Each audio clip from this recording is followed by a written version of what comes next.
किसको क्या मिला यह तो मुकद्दर की बात है। किसको क्या मिला यह तो मुकद्दर की बात है, और हम कोशिश ही ना करें यह तो गलत बात है। वैसे भी इंग्लिश में एक कहावत है कि do your best and God will see the rest. आप अपना बेस्ट करते जाइए, बाकी बात ईश्वर अल्लाह परमेश्वर पर छोड़ दीजिए कि वो आपके लिए क्या परिणाम देते हैं या आपके लिए क्या परिणाम आता है। ठीक है, तो भाई हम लोग को अपना कोशिश जारी रखना चाहिए, और बाकी बात फल की चिंता नहीं करना है। गीता को अगर आप मानते हैं तो गीता में लिखा हुआ है कि कर्म किए जा और फल की चिंता ना कर, फल देने वाला ऊपर वाले हैं। ठीक है, लेकिन आपको अच्छा काम करना है, और अगर आप अच्छा काम करेंगे तो आपको अच्छा फल मिलेगा, अगर गलत काम करेंगे तो उसका फल भी क्या मिलेगा, गलत मिलेगा। ठीक है, टिट फॉर टैट, जैसे को तैसा। वही आज का क्लास शुरू करते हैं, और आज के क्लास में मैं बताने जा रहा हूँ 2 का वर्गमूल, 3 का वर्गमूल, 5 का वर्गमूल, यानी इस टाइप का जो अभाज्य संख्याएं हैं उनका वर्गमूल आज के बाद से आप बहुत इजीली निकाल लेंगे और एकदम आपको डर नहीं लगेगा। ठीक है, तो चलिए हम लोग देखते हैं, एक क्वेश्चन देखते हैं कि 2 का वर्गमूल ज्ञात करें। इसका 2 का वर्गमूल ज्ञात करें। अगर आप 2 का वर्गमूल ज्ञात करना सीख लेंगे तो चाहे 2 रहे, चाहे 3 रहे, चाहे 5 रहे, चाहे 7 रहे, सब का वर्गमूल आप आसानी से निकाल लेंगे। ठीक है, फर्स्ट ऑफ ऑल हम लोग देखते हैं 2 का वर्गमूल कैसे ज्ञात करते हैं। ठीक है, 2 का वर्गमूल मतलब क्या, 2 का रूट। ठीक है, अब इसका मान हमको ज्ञात करने का है। ठीक, तो पिछले क्लास में, पिछले वीडियो में मैंने बताया था कि अगर भाज्य संख्या है, कैसी संख्या, भाज्य संख्या। ठीक, जैसे मान लिया जाए 25। ठीक है, ये भाज्य संख्या है, तो इस 25 का जो वर्गमूल निकालने का 2 विधि था।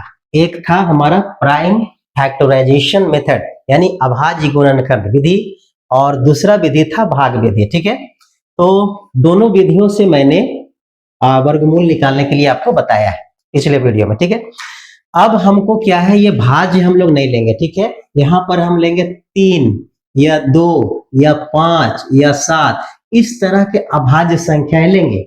तो अभाज्य संख्याओं का जो वर्गमूल निकलेगा वो ये प्राइम फैक्टराइजेशन मेथड यानी अभाज्य गुणनखंड विधि से नहीं निकलेगा। अभाज्य गुणनखंड विधि इसमें अप्लाई नहीं होगा, तो इसमें कौन सा विधि अप्लाई होगा, तो भाग विधि अप्लाई होगा। ठीक है, डिवीजन मेथड। ठीक, तो हम लोग ये सब का जो वर्गमूल निकालेंगे किस विधि से निकालेंगे, भाग विधि से निकालेंगे। ठीक है, प्रोसेस सबका सेम है। एक क्वेश्चन को आराम से आप बनाने के लिए सीखिए, तो सिमिलर टाइप के जितने भी प्रश्न होंगे वो बहुत इजीली सॉल्व कर पाएंगे। ठीक है, आइए देखते हैं ये √2 का मान हम लोग कैसे निकालते हैं। ठीक है, तो √2 का मान निकालने के लिए हम लोग कौन सा विधि अपनाएंगे, भाग विधि अपनाएंगे। भाग विधि में मैंने बताया था क्या कि जिसका हमको वर्गमूल निकालना है, तो किसका वर्गमूल निकालना है, 2 का, तो 2 हम यहाँ पर लिख देते हैं, लिख दिए। ठीक है, नेक्स्ट हमने पिछले वीडियो में बताया था जो परफेक्ट स्क्वायर होता है उसको याद कर लीजिएगा। क्या, जैसे 1 का स्क्वायर 1, 2 का स्क्वायर 4, 3 का स्क्वायर 9, 4 का स्क्वायर 16, 5 का स्क्वायर 25, 6 का स्क्वायर 36, 7 का स्क्वायर 49। तो इस तरह से मैंने 20 तक का स्क्वायर आपको याद करने के लिए बोला था। अगर ये याद रहेगा तो फिर बहुत ही इजीली इसको आप सोल्व कर पाएंगे। देखते हैं क्या करना है हमको। पहला फर्स्ट स्टेप, यहाँ जो संख्या लेंगे यहाँ पर वही संख्या लेंगे, यानी हमको क्या लेना है, स्क्वायर लेना है। ठीक है, या 1 का स्क्वायर लेंगे, चाहे 2 का स्क्वायर लेंगे, 3 का स्क्वायर लेंगे, 4 का स्क्वायर लेंगे। ठीक है, तो हमको देखना है कि किसका स्क्वायर लें। ठीक है, कि उसका मान या तो 2 रहे या 2 से कम रहे, 2 से ज्यादा नहीं होना चाहिए। तो यहाँ पर देख रहे हैं 1 का स्क्वायर कितना आता है, 1 आता है, और 2 का स्क्वायर कितना आता है, 4 आता है। ठीक है, 2 का स्क्वायर का मतलब क्या, 2 गुना 2, यानी कि अगर इस स्थान पर हम 1 और 1 रखें तो 1 का स्क्वायर कितना आता है, 1 आता है, तो 2 से छोटा है। चलिए भाई, एक तो ऑप्शन हमारे पास ये है। दूसरा क्या, अगर हम यहाँ 2 लेते हैं तो 2 का स्क्वायर बराबर कितना होता है, 4 हो जाता है, जो कि 2 से बड़ा हो जाता है। तो हम लोग 2 को नहीं लेंगे, क्या लेंगे, 1 को लेंगे। ठीक है, तो एक यहाँ और एक यहाँ ले लिए। अब ये दोनों का स्क्वायर यानी एक गुना एक कितना, एक एक है एक। ओके, इसको देते हैं घटा, ठीक है। जब घटाएंगे दो में से एक आएगा तो कितना आएगा, एक बचेगा। अब ये एक जो है यहाँ पर जोड़ देते हैं, क्या कर देते हैं, जोड़ देते हैं। तो जोड़ेंगे तो ये कितना हो जाएगा, एक और एक दो हो जाएगा। ओके, अब देखिए यहाँ पर क्या है, अब यहाँ एक हो गया और यहाँ दो हो गया, ठीक है, यानी दो से ये छोटा हो गया। तो ऐसे हालात में भाग तो जाएगा नहीं, तो क्या करना पड़ेगा, हमको दशमलव लेना पड़ेगा। तो इस जगह पर दशमलव लेंगे, ठीक है। यहाँ पर क्या ले लिए हम, दशमलव। तो एक दशमलव लेंगे तो यहाँ पर दो शून्य हम लोग नीचे उतार सकते हैं, ठीक है। तो ये बन गया अब 100, ठीक। अब क्या करेंगे, यहाँ पर एक संख्या हम लोग लेंगे इस जगह पर, वही संख्या हमको यहाँ पर भी लेना है। और जो भी संख्या हम यहाँ पर लेंगे उससे ये दोनों संख्याएं गुना होगा, ठीक है। और दोनों संख्या जब गुना होगा तो गुणनफल हम लोग यहाँ लिखेंगे और फिर घटाएंगे, फिर अगला प्रोसेस में चलेंगे, ठीक है। तो देखिए यहाँ पर कैसे करेंगे, फिर अगर परफेक्ट स्क्वायर आपको याद है तो हम लोग आराम से कर सकते हैं। अगर हम लोग एक लेंगे, ठीक है, तो यहाँ पर भी क्या करेंगे, एक लेंगे। तो 21 एक है 21, 100 से बहुत छोटा है, ठीक है, तो भाई इसको नहीं लेंगे। अगर दो लेंगे यहाँ भी, तो 22 गुना 44 होता है, 100 से बहुत छोटा है, ठीक है। तो हम लोग क्या करेंगे, ऐसा अगर पांच लेते हैं तो 5 25, 25 25 125 ज्यादा हो जाता है। तो स्पष्ट सी बात है, यहाँ पर हमको कितना लेना पड़ेगा, 4 लेना पड़ेगा। चलिए यहाँ पर 4 ले लिए, तो 4 और 24 गुना करेंगे, 24 चौके 96, तो हम लोग यहाँ लिख देते हैं 96, माइनस करते हैं, ठीक। अब क्या हो जाएगा, 100 में 96 घटेगा तो कितना बचेगा, 4। अब ये वाला 4 हम यहाँ पर जोड़ देंगे, क्या करेंगे, जोड़ देंगे। तो ये कितना बन जाएगा, 24 और 4 28, यहाँ पर जगह थोड़ा छोड़ते जाएंगे। अब फिर क्या करेंगे, अब नेक्स्ट स्टेप यहाँ आएंगे, ठीक है। फिर जो प्रक्रिया हमने यहाँ किया वही प्रक्रिया यहाँ भी करेंगे। अब हमारा एक बार दशमलव दे दे, बार बार दशमलव नहीं देना, ठीक है। फिर डबल जीरो हम यहाँ पर ले सकते हैं, ये डबल जीरो हमने फिर से ले लिया, ठीक है। अब जैसे ले लेंगे तो ये हो जाएगा 400, यहाँ हो जाएगा 28। अगर एक लेते हैं, ठीक है, यहाँ एक लेते हैं, यहाँ भी एक लेते हैं, तो 281 एक है, 281, 400 से बहुत छोटा है, ठीक है। दो लेते हैं तो 282 गुना 2 कितना हो जाएगा, 282 और गुना 2, 2 दूनी 4, 8 दूनी 16, 6 हाथ में 1 और 2 दूनी 4 1 5, 564, ठीक है।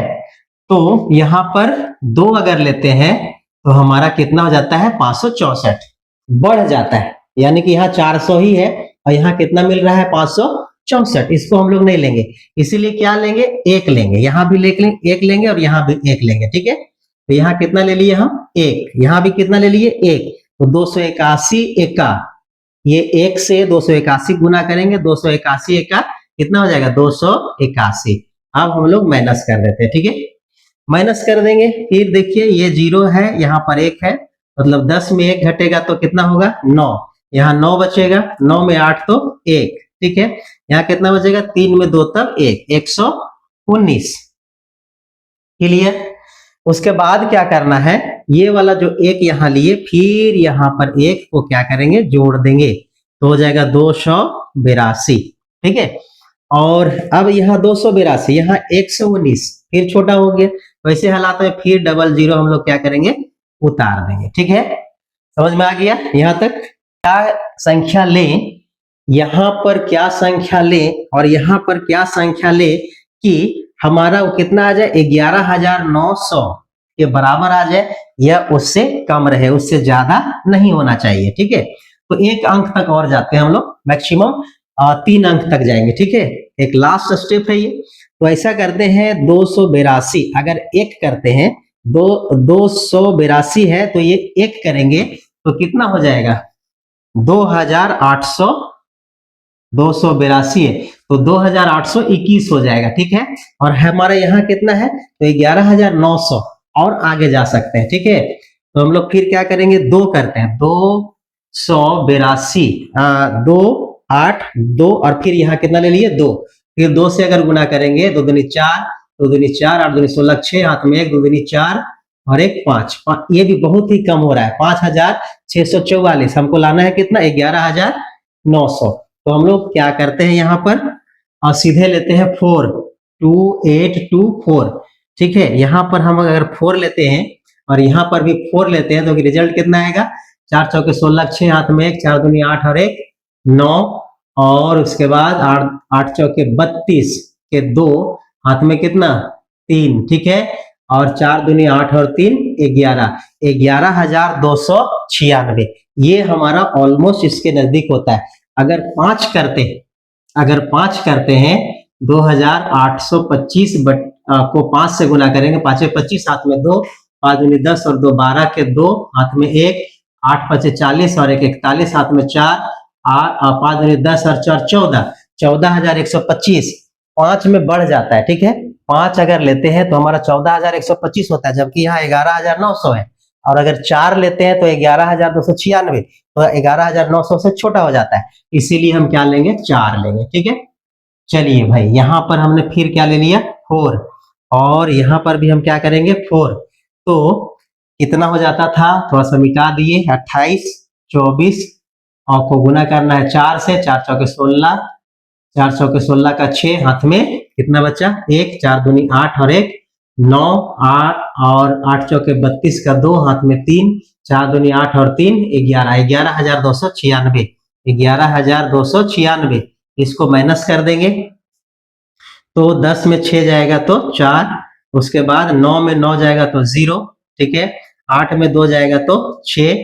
ठीक है, और ये हो जाएगा कट के, मतलब 604 बचा। ठीक है, और फिर अगला स्टेप अगर जाना रहता तो फिर ये 4 को यहाँ पर क्या कर देते? जोड़ देते, 4 4 8 हो जाता, और फिर यहाँ पर 2 हो जाता, 2 8, इतना। ठीक है, तो इस तरह से हम लोग आगे तक प्रोसेस जारी रख सकते हैं। ठीक है, तो फिलहाल हम लोग को क्या करना है कि 2 का वर्गमूल हम दशमलव के 3 अंक तक निकालते हैं जनरली। ठीक है, तो हमारा कितना आ गया? 1.414। ठीक, तो याद रखिएगा कि 2 का वर्गमूल कितना होता है?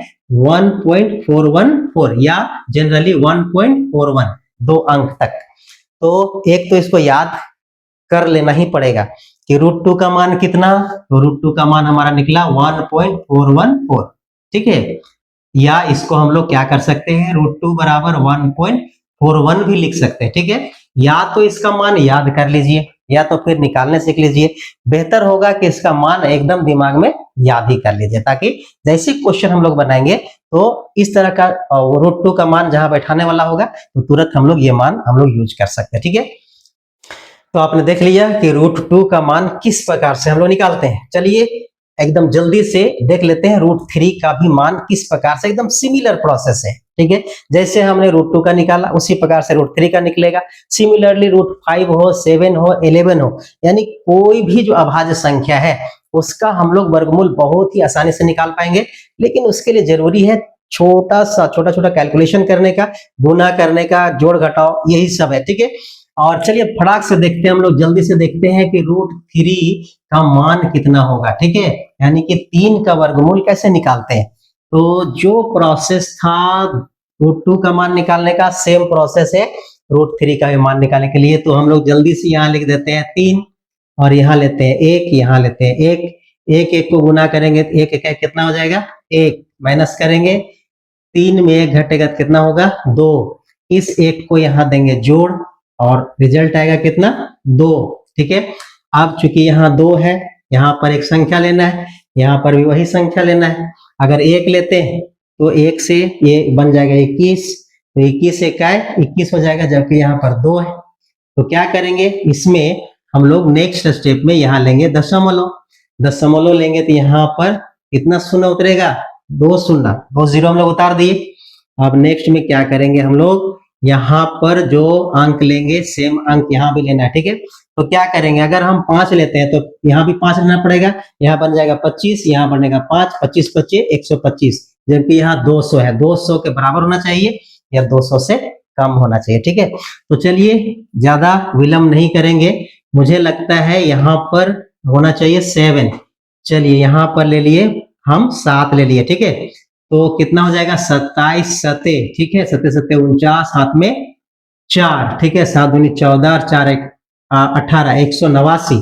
अगर हम 28 लेते तो 28 8 कितना होता है? 64, हाथ में 6, 8 दूनी 16 और 6 22। ठीक है, तो कितना हो जाता फिर 224, जो कि 200 से बड़ा हो जाता है, इसीलिए क्या लेंगे 27 लेंगे। ठीक है, यानी कि 7 यहाँ भी और 7 यहाँ भी, तो 27 सत्ते कितना 189। चलिए घटाते हैं, 10 में 9 घटेगा कितना 1, यहाँ 9 हुआ, 9 में 8 घटेगा कितना 1, यहाँ पर 1 बचा था, 1 में 1 जाएगा कितना 0, कट गया। ठीक है, अब क्या होगा, इस 7 को यहाँ पर हम लोग जोड़ देंगे, तो 7 7 14 और 2 और 1 3 34। अब एक अंक यहाँ लेंगे, सिमिलर दूसरा अंक भी यहाँ लेंगे। ठीक है, चूंकि यहाँ 34 है, यहाँ 11 है, जो भी अंक लेंगे 11 से बड़ा हो जाएगा, इसीलिए हम लोग क्या करेंगे यहाँ पर 00 फिर से उतार देते हैं। ठीक है, अब यहाँ हो गया हमारा 1100। ठीक, अब क्या करेंगे, कोई ऐसा अंक लेना है जो 1100 के बराबर हो जाए, यहाँ भी लेंगे और यहाँ भी लेंगे। ठीक है, तो कौन सा अंक लें ताकि 1100 हो जाए या 1100 से छोटा रहे, तो मेरा हिसाब कह रहा है यहाँ पर हम ले लेते हैं 3। ठीक है, और यहाँ पर भी ले लेते हैं 3। ठीक, तो 343 तिया, 343 तिया कितना हुआ, 3 तिया 9 और 4 तिया 12 का 2 हाथ में 1 और 3 तिया 9 और 1 10, 1029। 29 क्यों, अगर 344 चौके करेंगे, 344 चौके करेंगे, 4 लेंगे तो 4 चौके 16, 6 हाथ में 1 और 4 चौके 16, 1 17 के 7 हाथ में 1, 4 तिया 12 और 1 कितना हो जाता है 1376, जबकि यहाँ कितना है 1100 है। ठीक है, तो हम लेंगे कितना 3, तो 3 लिए तो कितना हो गया 1029, माइनस करेंगे। ठीक है, तो 10 में 9 जाएगा तो कितना 1। ठीक है, यहाँ पर कितना 9, 9 में 2 जाएगा तो कितना 7। ठीक है, उसके बाद यहाँ कितना 0, तो 0 में 0 और ये है 0 में 0, 71 हो गया। ठीक है, 7000 कितना हो गया हमारा 71, 71 हो गया। ठीक है, तो ये 0 को अगर मिटा देंगे तो कोई फर्क नहीं पड़ेगा। ठीक है, तो हमारा केवल आया कितना 71, और इस 3 को हम यहाँ क्या करेंगे जोड़ देंगे, तो हो जाएगा 6 4 ये 3 4 6। ठीक है, अब नेक्स्ट स्टेप जो यहाँ लेंगे वही यहाँ भी लेंगे, तो क्या करना होगा, और फिर यहाँ पर क्या कर देंगे हम 00 उतार देंगे। ठीक है, 00 हो गया तो 7100 हो गया। अब नेक्स्ट स्टेप में क्या करेंगे, अगर इकाई लेंगे तो 34 61 हो जाएगा, कितना हो जाएगा 34 61 है, क्या 34 61 3661, जबकि यहाँ कितना है 7100। थोड़ा और बढ़ते हैं, ये 2 लेंगे तो 2 34 62 दूना कितना हो जाएगा 2 दूनी 4। ठीक है, और उसके 6 दूनी 12 का 2 हाथ में 1 और 4 दूनी 8 और 1 9 और 3 दूनी 6, 6924, लगभग 7100 के आसपास जा रहा है। अगर 34 63 अगर यहाँ 3 ले लेंगे तो कितना हो जाएगा 3 तिया 9 और उसके बाद 6 तिया 18 के 8 हाथ में कितना बचा 1 और 4 तिया 12, 1 13 के 3 हाथ में 1 और 3 तिया 9 और 1 10। ठीक है, ये बहुत बड़ा हो जाता है। ठीक, तो इसको हम लोग नहीं लेंगे, क्या लेंगे हम लोग दूना वाला, यहाँ हम लोग 2 लेते हैं और यहाँ भी कितना लेते हैं 2 लेते हैं। ठीक है, अब 2 लेंगे तो कितना हो जाएगा हमारा 6924, 6924। ठीक, माइनस करते हैं, 10 में 4 तो 6। ठीक है, और यहाँ पर बचेगा 9 में 2 तो 7। ठीक है, यहाँ 0, 10 में 9 तब 1 और यहाँ 6 तो 0, 176। तो मोटा मोटी हम देख रहे हैं कि दशमलव के 3 अंकों तक निकला कितना 1.732। ठीक, यानी कि √3 का जो वर्गमूल मतलब 3 का वर्गमूल मतलब √3 का मान कितना निकल रहा है 1.732। ठीक, तो ये निकला हमारा 3 का वर्गमूल। ठीक है, तो आपको सलाह दिया जाता है कि चाहे 2 का वर्गमूल हो चाहे 3 का वर्गमूल है, कम से कम 2 और 3 का वर्गमूल कंठस्थ याद कर लीजिए। मैंने सिर्फ प्रोसेस बताया, इस प्रकार से आप वर्गमूल निकाल सकते हैं। ठीक है, लेकिन बेहतर होगा क्योंकि परीक्षा आप कॉम्पिटिटिव एग्जाम में जाइएगा तो वहां ये निकालने के लिए तो देगा नहीं, डायरेक्ट क्या करना है बोलेगा √3 आ जाएगा, तो √3 का मान हम कहां से याद रहेगा तब ना करेंगे। तो √3 का मान कितना हो जाएगा 1.732 और √2 का मान कितना हो जाता है, √2 का मान याद रखिएगा, तो √2 का मान हमारा हो जाएगा 1.414। कितना हो जाएगा √2 का मान 1.414, ये याद रखिएगा हमेशा। ठीक है, तो चलिए आज के लिए इतना ही, मिलते हैं नेक्स्ट वीडियो में। तब तक के लिए आप सभी अपना ख्याल रखिए और वीडियो को लाइक जरूर करिए। और फिर अगर आप हमारा यह वीडियो YouTube में देख रहे हैं तो YouTube को सब्सक्राइब जरूर कर लीजिएगा और इसको शेयर भी कर दीजिए ताकि दूसरे बच्चों तक भी इसका लाभ पहुंच सके। आपके हम लोग का मोटो क्या है, हम लोग का उद्देश्य क्या है कि हम भी बढ़ेंगे और साथ साथ दूसरे को भी आगे बढ़ाने में मदद करेंगे। ठीक है, तो आज के लिए इतना ही। बहुत बहुत धन्यवाद। जय हिंद।